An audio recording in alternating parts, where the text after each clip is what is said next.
Hey friends, welcome to Ascending Thoughts. Hope you all are doing well. So, today's topic is old but a bit controversial and sensitive too. I want to put out a disclaimer that my video is based on published media reports, court orders, and the other half is my own opinion. Do not take this video as a final word on the topic, as pleas for reopening of this case is still happening. So, let's dive into today's topic, the Samba spy allegation case. In the infamous Samba spy case, 50 plus Indian Army personnel and defense civilian staff were detained on suspicion of spying for Pakistan.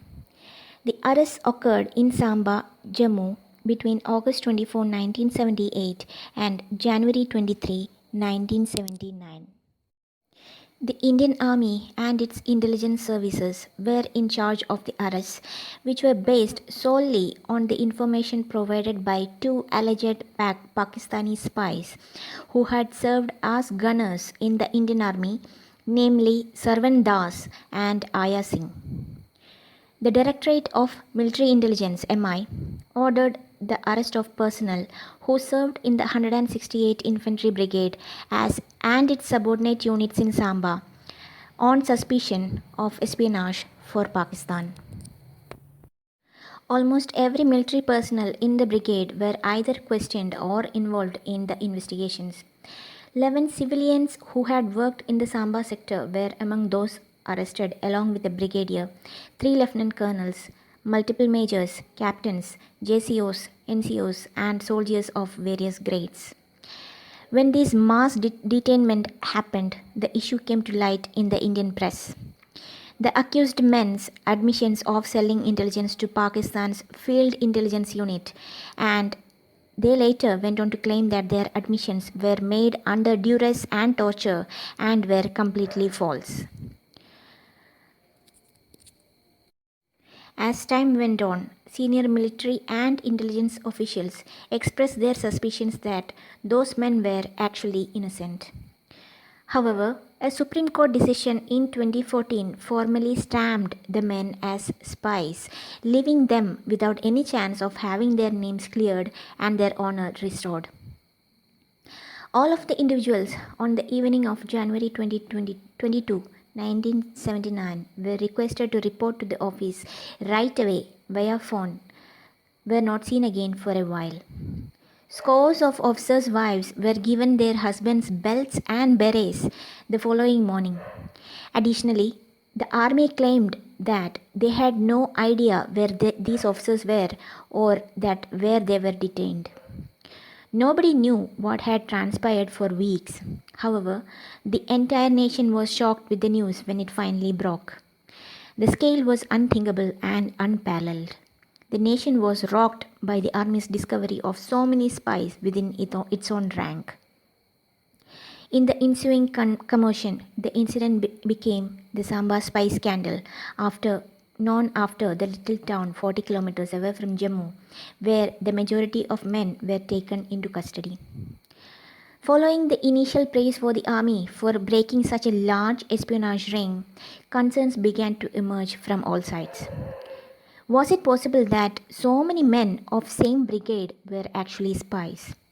Nearly a whole army brigade had been spying for Pakistan for 5 years if the accusations were accurate.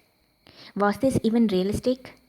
Would it have been possible to corrupt a whole brigade? To me, it sounds crazy to credit Pakistan with such an op.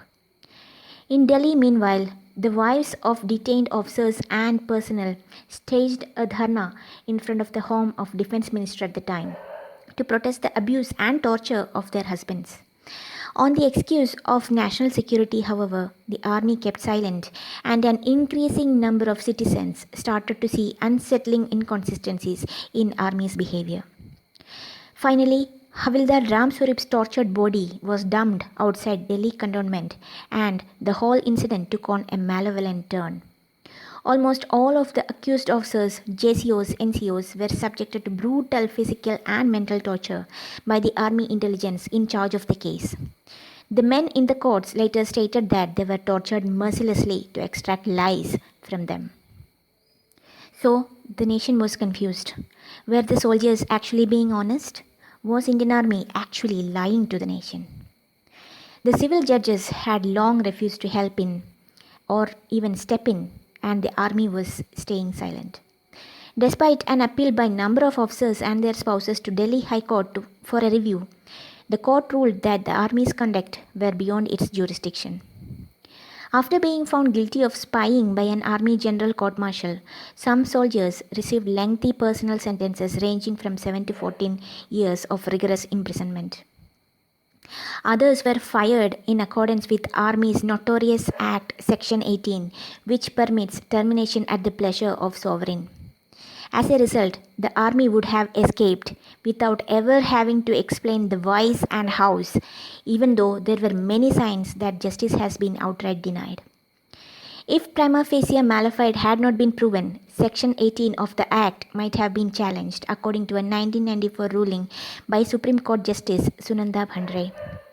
In the 90s, one retired army officer claimed that an internal letter had unintentionally been included in the Indian Army's response to the accused. According to the message, which was sent from one general to another, every effort should be made to prevent the trial because army would have no viable defense if it went to trial. But the damage was already done even though the note was eventually taken back. In 1994, when Sarwan Das, an artilleryman and one of the main prosecution witnesses, claimed to have implicated the commanders and other ranks under duress and torture, the allegation of a man who claims to have been a spy would have gone unnoticed. But his claim was taken seriously due to other statements. One was a Supreme Court decision that allowed for potential judicial review of the dismissals in this case. The other was T.V. Rajeshwar, the Intelligence Bureau's then director, and V.K. Kaul, his deputy director and head of counterintelligence, both stating that the army had made up the entire case. The army pretended to be deaf and chose silence when questioned.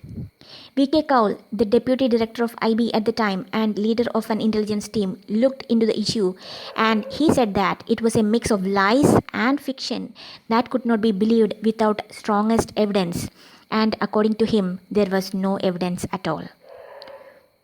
The accusations are deemed baseless by T.V. Rajeshwar as well, the IB chief at the time, as a civil court would have dismissed the lawsuit according to him, and it must be reopened and impartially evaluated by the current government.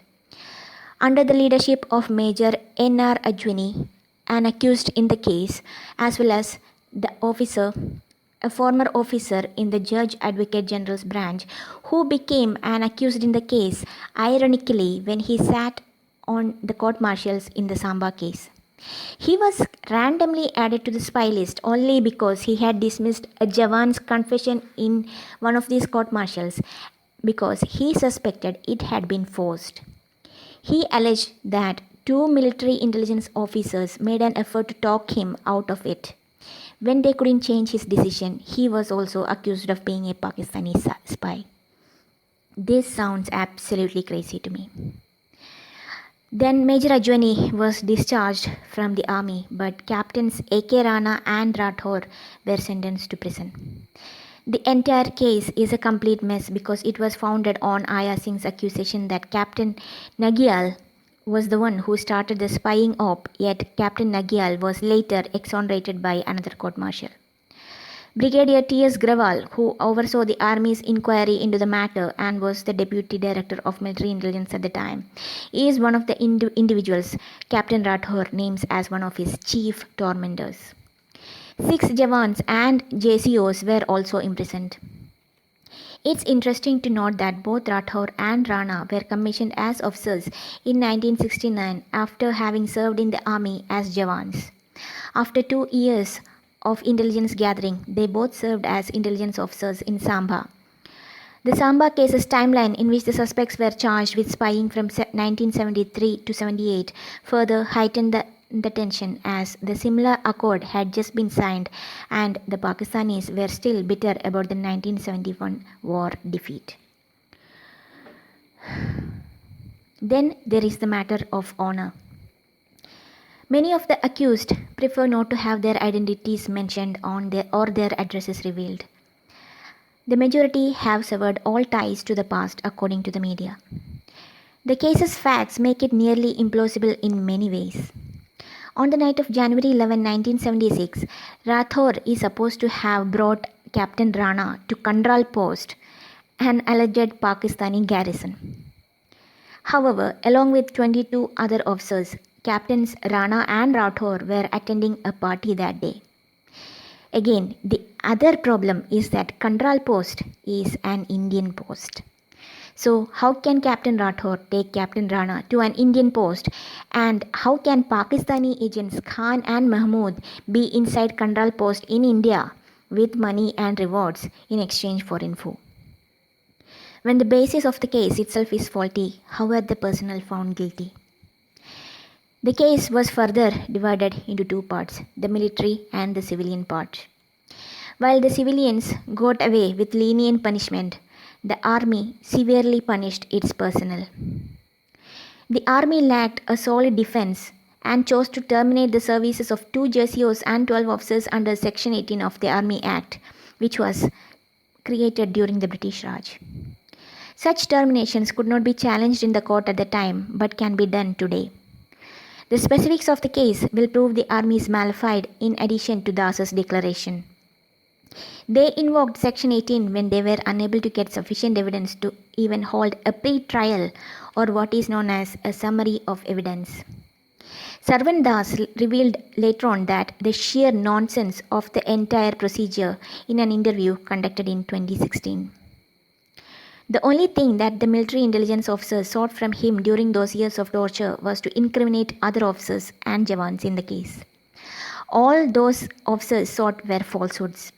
He was being beaten if he told the truth and offered money and alcohol if he told lies. Then he began to tell lies, taking names one by one and destroying lives. He took down one personnel after another during the entire scam. Sarwan Das questioned how anyone could believe those falsehoods. Was it even possible for him to have so much money that he could take everybody he met to Pakistan? Officers have their own brains, right? He asked in the interview.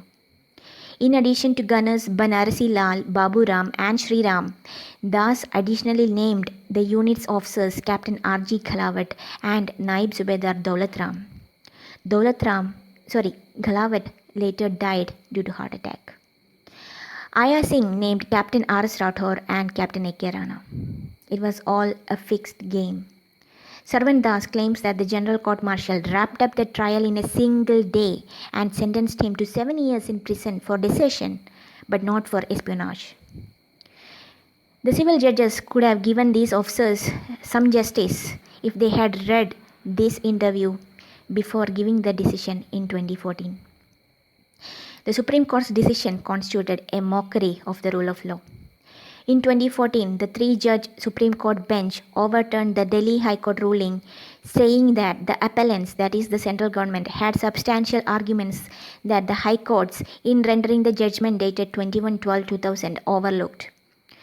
However, question remains as to why did this bench permit the government to submit its argument using new files that had not been previously shown to the courts? Why couldn't the accused officers obtain or counter it if it was relevant to the case? Nobody has answers to these questions. The Samba spy case continues to cast a shadow over our judiciary. Unlike other professions, accountability is a key and rigorously adhered principle in India's armed forces. Around 100 officers and Jawans were charged in the Samba spy network case. Not a single senior officer was affected. The Director General of Military Intelligence was actually one of those senior officers who got away scot-free. The Intelligence Bureau had the original authority to investigate espionage charges, and therefore, in theory, they should have looked into the guilt of these officers and personnel. But in reality, the IB was routinely refused access to the accused, and whenever they were permitted to be with them, a military intelligence officer would always be present. Only after the army had imprisoned a few of the officers and following numerous letters from Director of IB to Director of MI was this access finally allowed in late 1979. As the trial went on, there were opposing views within the army itself. The victims were still imprisoned by the Indian Army anyway. The services of several officers were administratively terminated after the court-martial found no evidence against them. Then PM Morarji Desai requested an investigation into the unexplained unaliving of Havildar Ram Swaroop while in army custody. However, the PM was persuaded by army headquarters that Swaroop was indeed a spy. Then later on, Prime Minister Indira as well as Rajiv Gandhi tried to reopen the case. However, the military intelligence once again persuaded the country's leaders of its version by using Sarwan Das's questionable confessions. There was indeed a brief period of optimism for the accused officers following their exoneration by Delhi High Court in 2000, which ended abruptly as the Supreme Court, in a stunning turn of events, overturned the Delhi High Court ruling and upheld the dismissal of the officers and the personnel. A few officers may have invented the whole Samba spy case to divert attention from their own misconduct. The spying probably was done by the very officers who tormented the accused. Captain Rathore had accused some military officers, now retired, who knew what was happening but still tortured and questioned him, and then rose quickly in the army ranks. This sounds very suspicious to me. Others have argued that Aya Singh and Sarwan Das's attempt to have their own sentences reduced resulted in this massive hoax. If that is the case, why were they tortured, to name others? To me, this looked like guilty officers projecting their guilt on the innocent to save their collective posteriors. The other possibility is that there probably was no scandal at all, but both Sarwan Das and Aya Singh spied for Pakistan right under the Indian Army's military intelligence, which caused great shame to the head honchos, and they created this entire thing to hide their shame. But we will never know the truth, as neither the Supreme Court nor the government or the army refuses to reopen the case and take action objectively despite multiple pleas to reopen the case. The sad thing is that the military personnel were robbed of their honor and stamped a spy by the nation. Their families were reduced to penury and poverty, while the ones who tortured and unalived Havildar Ram Swaroop and others rose to higher ranks and were rewarded for their alleged crimes. The culprits lived out their lives comfortably with government pensions and benefits, while those innocent men struggled to make a living, and many passed away without getting any justice. The ultimate victor here is Pakistan, which managed to unseat an entire brigade and stall and stain the service records of brilliant intelligence personnel of Indian Army. The Indian personnel who aided Pakistan should be found, named and punished for their treason. If the accused is indeed guilty, then the army should publicize the so-called proof that they submitted in Supreme Court in 2014 and put this case to rest forever. In my humble opinion, that is the most ethical thing to do. So, what do you guys think? Leave your opinions in the comment section. For more content like this, like, subscribe and share. Thank you.